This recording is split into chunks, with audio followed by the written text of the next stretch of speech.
Hello. Hello. Yeah, please tell me. Yeah. So basically, I am suffering from this hair loss since 7 8 years, and I've been using minoxidil the liquid form off and on, not like frequently, like not regularly, but like 2 3 months and so. And then I stopped because of maybe some itching or dandruff, something like that, or I realized that there is some hair fall, like the hair is falling so much, so I stopped the minoxidil and then I started again. So this is like 5 6 years of my hair fall treatment. I have been using, like I have used sometimes Finastreide, but that is also on off and off because I don't see any result, or some after like using sometimes I felt that it is not like improving my hair hair density, you can say. So that is the scenario. But now this till now, like last year, I can cover my head. I can show you. So this is basically my situation right now. Is it visible? Yeah, it is visible. There is considerable thinning at the crown area, the vertex area. Right. The front seems to Right. be okay. Front was okay. It's the vertex crown area which is the matter of concern. Right. Yeah, I can see it very clearly. Now, how old are you? I'm five. So I'm 27. 27 years old. Okay, okay. So, how long have you been taking minoxidil? Minoxidil since starting of my hair fall, doctor prescribed like in the starting they prescribed 2.5 or 2 something probably. After that they prescribed me 5%. So I use that, but not very frequently. Like there is often like something like that, like 2 3 months I have used it. After that I realized that there is like the hair is falling so much, or I am having this red dandruff or itching issue. Because of that I stopped using that. So in a year I have used probably 3 4 months, 5 months max. So Altogether. you have not been very regular with medication, is it?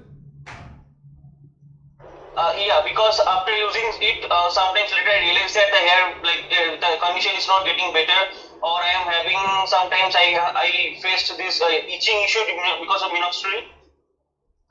So that's it. So if you were having itching issue with minoxidil, you could have switched over to foam, 5% foam. With foam, you don't have much itching. You know, minoxidil Yeah, foam. I used foam also. Yeah, I used foam also, but what happened is that when I was using the foam, I tried to be more regular, and after that, after certain period, I realized that it is not improving my hair condition. It is like the hair is more falling, more than it is getting better, it is getting worse. So I stopped because I thought maybe I am torturing with my hair, so stop giving those things to my hair so that because it was not improving my situation. After 3 4 5 months, I started to be I tried to be regular with that, but it was not getting better.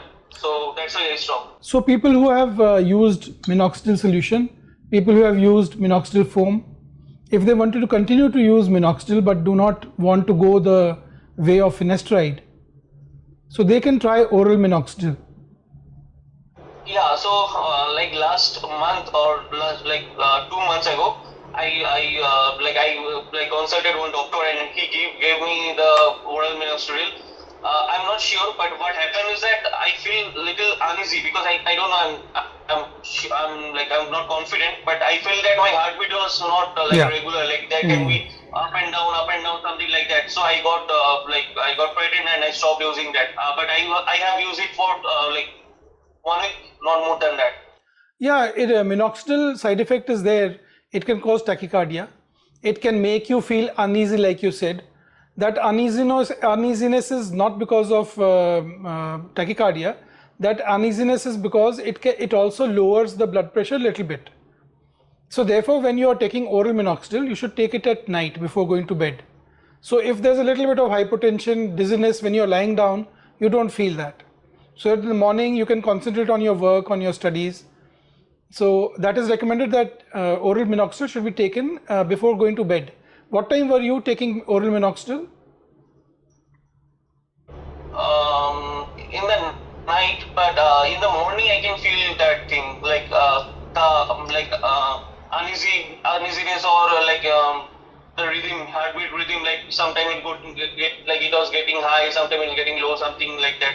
So that was I got like frightened and I stopped using that. So you were taking minoxidil at night, is it? Yeah. So probably then your doctor did your cardiovascular checkup, your heart checkup? No, because like after using 3-4 times, I just stopped it and I didn't take it. See, oral minoxidil everybody cannot take, like any medicine. No, everybody cannot take any medicine in allopathy. Allopathy medicines are strong medicines and they are very effective medicines. People who take these medicines have to be worked up. Like in oral minoxidil, you have to have a proper cardiovascular system checkup done. Your MD doctor, MD physician or a cardiologist will get your ECG done. He will check your heart, whether you have low blood pressure or not. If you have, as it is low blood pressure, oral minoxidil should not be given because it will further cause lowering of blood pressure and it will cause uneasiness like in your case. So for that case, oral minoxidil should not be given. So you are not a candidate for liquid minoxidil, minoxidil foam or oral minoxidil. So these will not work for you. But what are your objectives of hair loss? What do you want to gain from this medicine, minoxidil? So basically, you can see my condition now. I can see, but that is a bald area. That is a completely bald area. Right. So previously I can cover it using my hair, rest of my hair, but now it is not getting very possible. So I'm thinking like if they're possible, I was thinking about hair transplant or something, so that not very dense or something, but just to cover my area, something like that. And we have to plan that. So one thing we need to know about oral minoxidil and minoxidil solution and foam is that it does not stop the progression of baldness. I hope you know that. It only maintains hair in a healthy condition at that given moment of time. It will not stop progression of baldness. So if you want to stop progression of baldness, like you're saying that now I have to cover from here, it's not possible. So for that you have to take Finastreide. Finastreide is a DHT blocker, which minoxidil is not. Minoxidil is not an alternative to Finastreide. So yes, hair transplant can be done now that the stage has come where it is bald. It is a natural progression. Minoxidil will not help in natural progression. Since you were taking minoxidil thinking it is an alternative to Finastreide and it will slow down your further progression of baldness, therefore this bald spot has now occurred. So now we can do hair transplant. No medicine will work now that baldness has come up, and neither will you be able to benefit from Finastreide. It's too late. So we have to do hair transplant now. I want to know more about the hair transplant, and I trust you because I have seen all the videos, and okay. Like after that I want to plan the hair transplant. I just don't want to do the hair transplant. I want to plan it as you told, like as you share in your videos. So that's why I thought you will be the best choice. Yeah. So you're 27 years old and you have limited area of baldness. It is not very aggressive baldness, and you are willing to take medical treatment like Finastreide for 6 months after the hair transplant and perhaps even longer. In your case we can do a hair transplant and we can do about 2500 grafts for the crown area and the vertex area. Okay, for that no preparation is required. You can plan it, you can think over a period of time when you are free, relatively free from work, when you can devote yourself to the first 7 days for care after hair transplant. And where do you stay? I am from Kolkata basically. Okay, so you can plan your trip accordingly whenever it's a little less busy for you in your workplace. You can plan accordingly. Okay. So I will be needing 7 days of leave. That's all, like from office, and to take care of all those things. What sort of work do you do? I'm a software engineer. Like work from home. For people who are working from home, there is no problem. There is no leave required. You can start working the next day. Same night you have to be careful. And then same night you will be here only in Chandigarh or Bombay. Next day when you fly out, you can start working. No problem. The only thing after hair transplant you see is that you don't bend down. So you have to have your computer and level with your eyes. Okay. So can I get an idea how much can that as per my graft count? From what you showed me, it requires about 2500 scalp grafts. Okay. Okay, and after that that, should I need to continue the Finastreide? Like Yeah, for 6 months we will continue in full dosage, 1 milligram a day, and after that we will see how your baldness is, how it progresses. We will either continue the same dosage for 3 more months or start to wane it off. Slowly, gradually, we'll decrease it to a lesser dosage. Okay, and do I need to do PRP and all those things, like PRP is like my head? PRP is Like yeah, PRP is not advised. We don't advise PRP. PRP is of no use in androgenic alopecia. It is not a DHT blocker. It doesn't help much. It is more of a commercial thing nowadays. People offer it to patients, and patients also want it because there's so much of advertisement in media that they think that hair transplant is not possible without PRP.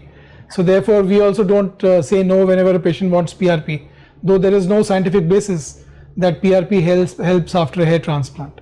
okay, and what about my rest of my hairs? Like currently what I have. So whatever hair you have, that have to be preserved only with Finastreide. Nothing else will help. There is no medicine today which can replace Finastreide. Scientists are working on that, but we have still not reached that stage that where we can replace Finastreide for androgenic alopecia to stop progression. Okay. So should I talk about the cost and everything? Cost now my staff, my associates will get in touch with you. They will explain to you the logistics of travel, whether you want to get it done in Bombay or you want to get it done in Chandigarh, and they will also explain to you the cost and also the logistics, how many days it will take. They'll also send you the do's and don'ts before the surgery and after as well, and whatever other information you want, they will share with you. Okay, thank you. All right, nice talking to you. Bye bye.